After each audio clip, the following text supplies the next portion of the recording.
பூரி செய்கிறதுக்கு ஃபஸ்ட்டு மாவு போட்டாச்சு. தேவையான உப்பு,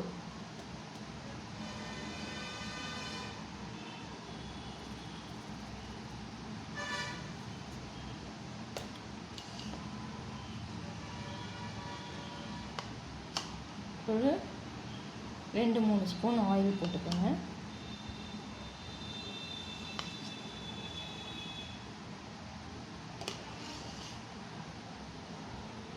இதை போட்டுட்டு நல்லா ஃபஸ்ட்டு இந்த மாதிரி கிளறி விடுங்க.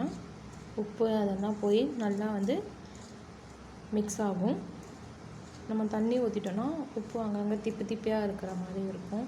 அதனால் நல்லா இதில் வந்து ஃபுல்லாக மிக்ஸ் பண்ணணும். அப்புறமா கொஞ்சம் கொஞ்சமாக தண்ணி ஊற்றி நல்லா சாஃப்டாக பிணைஞ்சிக்கலாம். இது மைதா மாவுலாம் கிடையாது, கோதுமை மாவு. மாவு வந்து நல்லா இந்த அளவுக்கு பாருங்கள், இப்படி உதிரி உதிரியாக இப்படி ஒட்டுறா.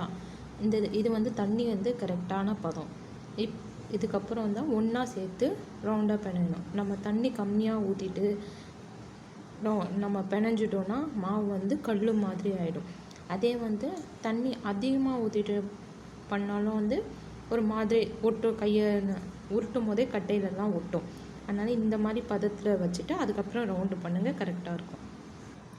இப்படி நல்லா பிணைஞ்சிக்கணும் சாஃப்டாக. நான் போட்டிருக்கேன் இந்த சைஸ்க்கு வந்து ஒரு 4-5 பேர் தாராளமாக சாப்பிட்லாம். இந்த மாதிரி சின்ன சின்னதாக உருட்டி எடுத்துக்கோங்க. எண்ணெய் நல்லா சூடாகணும். எண்ணெய் நல்லா சூடான பிறகு போட்டிங்கன்னா இந்த மாதிரி வரும், நல்லா உப்படா. கொஞ்சம் அமுத்தி விட்டுட்டு இந்த மாதிரி பண்ணிங்கன்னா இப்படிலாம் வரும்.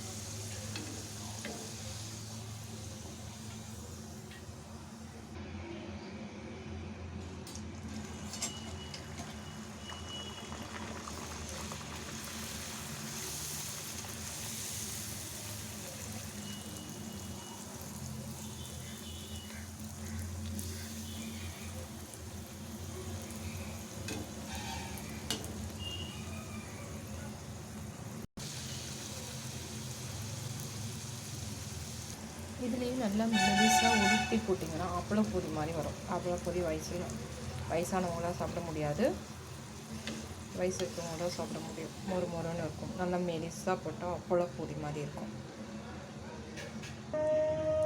பூரி தொட்டுக்க உருளைக்கிழங்கு மசாலா. இதே சட்னி கூட, தேங்காய் சட்னி கூட இந்த பூரி வந்து சூப்பராக இருக்கும்.